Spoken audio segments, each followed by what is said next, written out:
today we're doing lesson 2.4, Simplify Factors. So our essential question, how do you simplify fractional factors by using the greatest common factor? Some of the corn grown in the United States is used for making fuel. Suppose 7/10 of a farmer's total crop is corn. He sells 2/5 of the corn for fuel production. What fraction of the farmer's total crop does he sell for fuel production? Do you guys remember what the time sign, what that word, the word that we would use for the multiplication sign when we're multiplying fractions? It's of. So 2/5 of 7/10. All right, so 2/5 of 7/10. 2/5 times 7/10. So the way that we have already learned is to multiply the numerator. So 2 times 7 is 14. Multiply the denominators. 5 times 10 is 50. So 14 over 50 is the answer.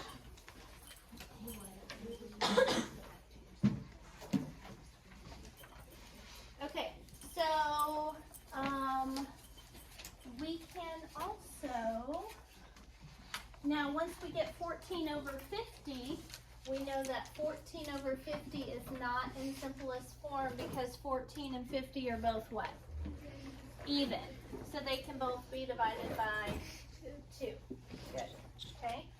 So we're going to put 14 over 50 divided by 2 over 2 gives us 7 over 25. So 2/5 times 7/10, or 2/5 of 7/10 is 7/25. You guys write that down real quick if you haven't.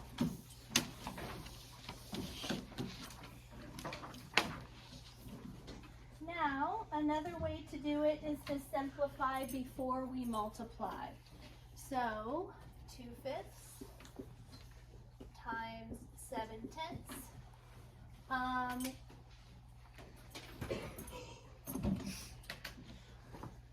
Do any of the numbers in the numerator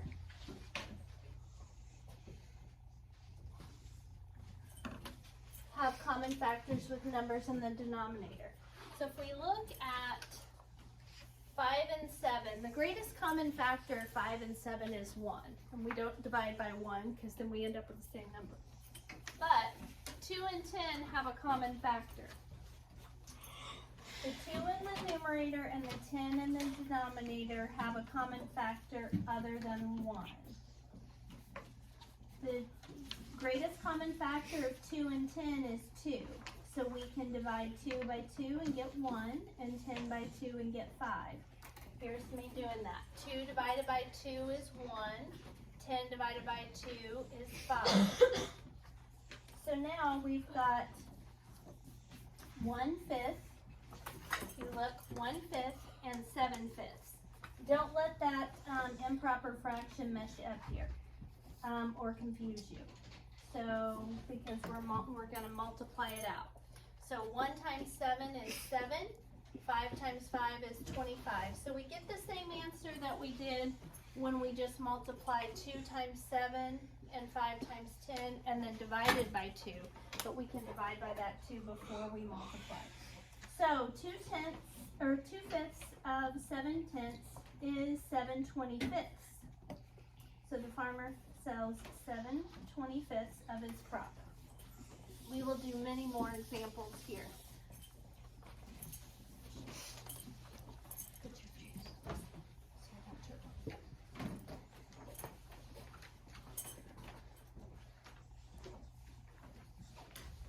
So we know now 2 ways to do this. We can, first of all, multiply,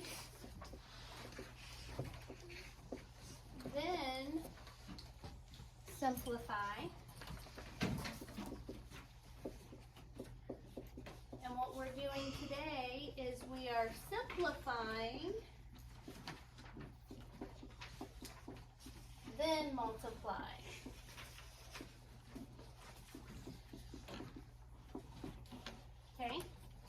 So on your word problem today, they're going to ask you to show 2 different examples of how you can multiply a set of fractions. And so you're going to need to keep that in mind. Okay, here we go. We have 5/8 and 14/15. 5/8 times 14/15. Now these are big numbers, and if I was just going to multiply them, I would have to do a little bit of work, right? But let's look first at 5 and 15. Do 5 and 15 have a factor that they share besides 1, Allie? 5. Okay, so the greatest common factor of 5 and 15 is 5. What about 8 and 14? Can you divide 8 and 14 by anything? Ian? 2. So the greatest common factor of 8 and 14 is 2. Now that we know we're dividing these guys by 5, and we're dividing these guys by 2, we can start making changes. So what is 5 divided by 5? 1. 1. So I'm going to cross out this 5 and write a 1. What is 15 divided by 5? 3. 3. So I'm going to cross out 15 and write a 3. What is 14 divided by 2? 7. 7. And 8 divided by 2? 4. 4. So now we have a whole new set of fractions. We have 1/4 times 7/3. Now we can multiply. What's 1 times 7? 7. And 4 times 3? 12. 12. That is our answer. Okay? So we just simplified by dividing and we're working diagonal today. So we can, if there's a factor bigger than 1 for the 2 diagonal factors, then you divide before you multiply. So we divided, then we multiplied. So here we go. When we divided 5 by 5, we got 1. 15 divided by 5 is 3. And then 14 divided by 2 was 7. And 8 divided by 2 was 4. So now we have the fractions 1/4 times 7/3. And when we multiply those across, we get 7/12.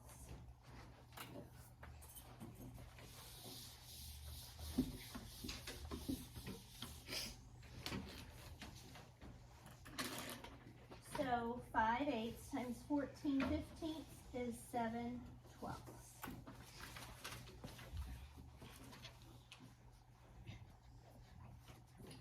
Okay, next.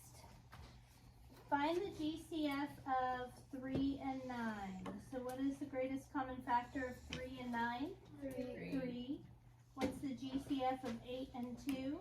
2. So now we're going to start dividing. We're going to divide 3 by 3 and get 3 divided by 3. 1. 9 divided by 3. 3. 2 divided by 2. 1. And 8 divided by 2. 4. So we end up with 1 times 1, which is 1, and 4 times 3, which is 12.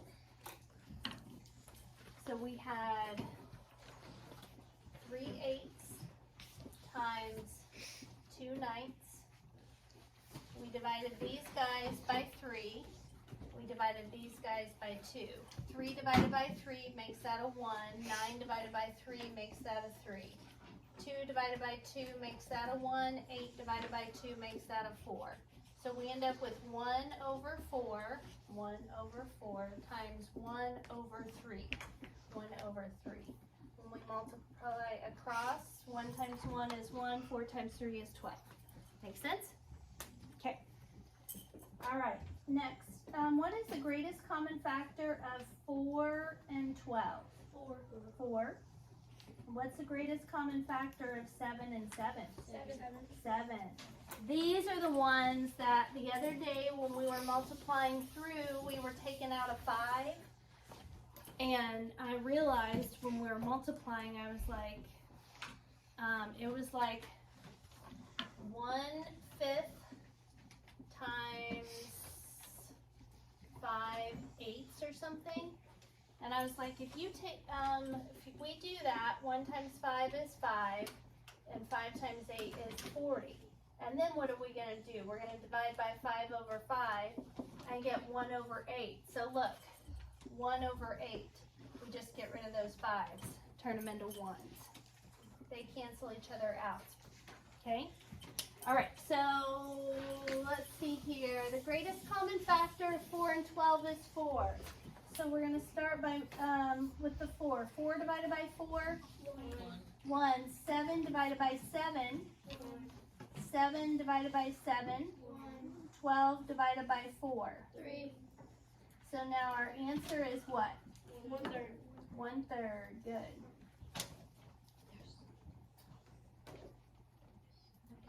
Explain why you cannot simplify before multiplying with this problem.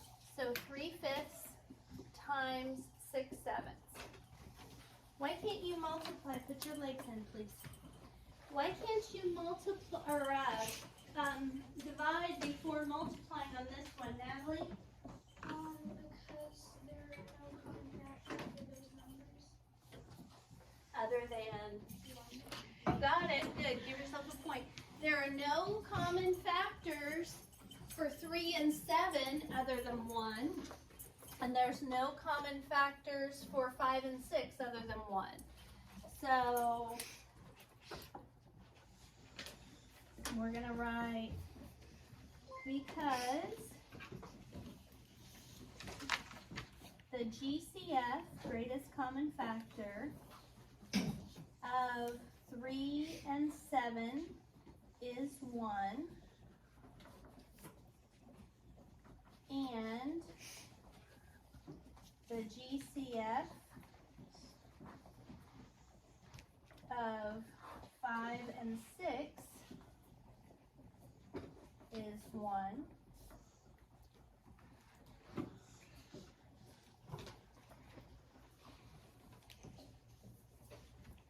So there is no way to simplify before multiplying.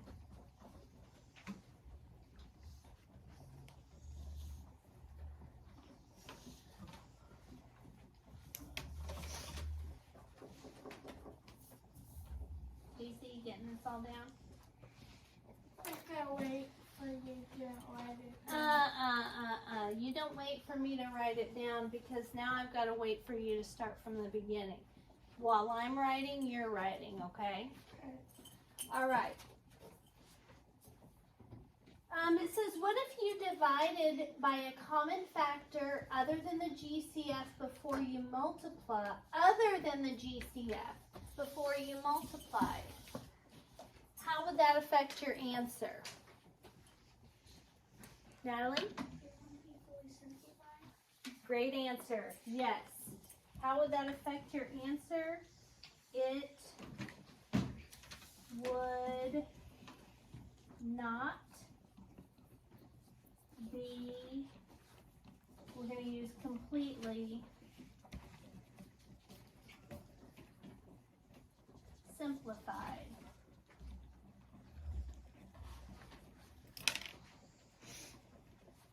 So you would have to simplify again after multiplying. Simplify again after multiplying.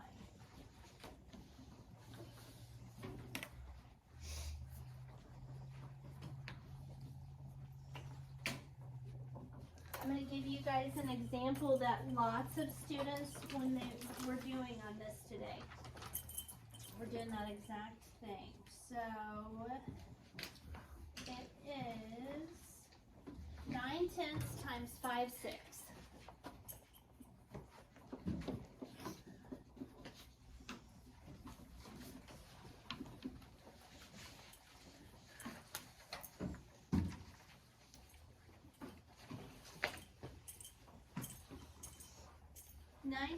Times 5/6.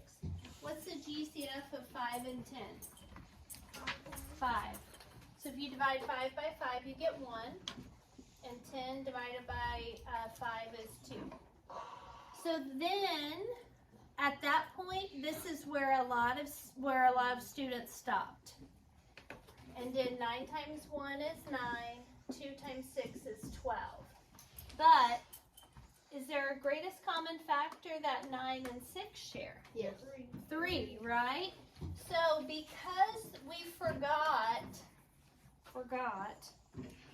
to divide 9 and 6 by 3, now what are we going to have to divide by to simplify this guy? 3 over 3, okay? So that would be a case where we tried to multiply we tried to simplify before multiplying, but we didn't fully simplify. So that means when we got our answer, we had to simplify again, okay? And that's what that's talking about. Okay, if you didn't get that finished copying, or if you didn't get that completely copied, I'll come back and put it up at the end. Find the product, simplify before multiplying. 5 sixths times 3 tenths. Okay, let's start here. What is the greatest common factor of 3 and 6? 3. So we're going to divide this one by 3. What is the greatest common factor of 5 and 10? 5. So now let's do that. 5 divided by 5, that becomes a 1. 10 divided by 5, that becomes a 2. 3 divided by 3, 1. 6 divided by 3, 2. So we end up with 1 over 2 and 1 over 2. Did I do that right? Yes. Okay, so this became a 1, this became a 1, this became a 2, this became a 2. 1/2 times 1/2 equals 1/4. So our answer is 1 over 4. Okay. 3/4 times 5/9. Okay. What's the GCF for 3 and 9? 3. What's the GCF for 4 and 5? There is a 1. So 3 divided by 3 is 1. So that becomes a 1. 9 divided by 3 is 3. So we end up with 1/4 times 5/3, or 5 over 12. Okay, 2/3 and 9/10. Okay, what's the GCF of 2 and 10? 2, so we're dividing by 2. What's the GCF of 3 and 9? Katana, what's the GCF of 3 and 9? You can divide 9 by 2? 3. Okay, so 2 divided by 2 is 1. 10 divided by 2 is 5. 9 divided by 3 is 3, and 3 divided by 3 is 1. So we end up with 1 over 1 and 3 over 5. 1 over 1 times 3 over 5. So this became a 1, this became a 2, this became a 1, this became a 3. Oh, sorry, this didn't become a 2, that became a 5, sorry.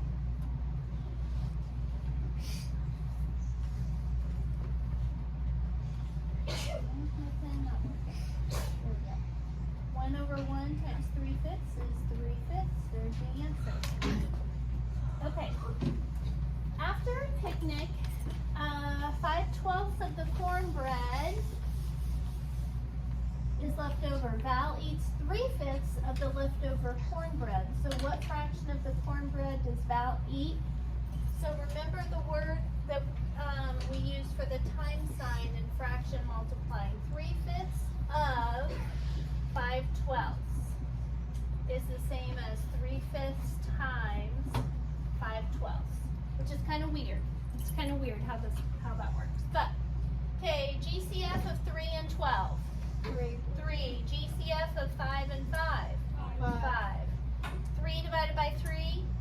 1. 12 divided by 3. 4. 5 divided by 5. 5 divided by 5. So we get 1 over 1 times 1 over 4. So 3/5 times 5/12. 3 turns into 1, 12 turns into 4, 5 turns into 1, 5 turns into 1. So equals 1 over 1 times 1/4, which equals 1/4 of the leftover cornbread.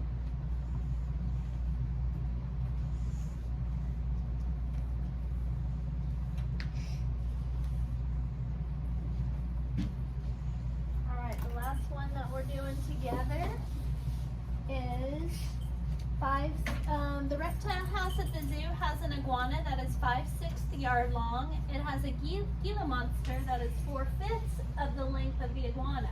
How long is the Gila monster? So 4/5 of 5/6. Okay, GCF of 4 and 6. 2. GCF of 5 and 5. 5. 4 divided by 2, 2. 6 divided by 2, 5 divided by 5, 5 divided by 5. So 2 over 1 times 1 over 3. 2 over 1 times 1 over 3 equals 2/3. So we get 4/5 times 5/6.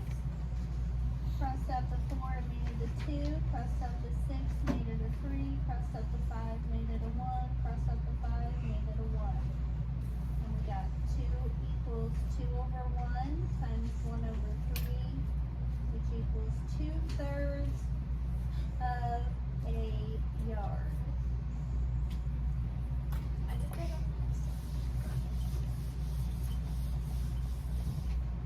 All right, so I'm gonna have you guys, our assignment today is gonna be the odd problems on the back. What page number is it? 91? Yeah. Odd. Before you do that, I'm gonna have you guys do problems 6 and 7 with your group, and then raise your hand when you get those finished.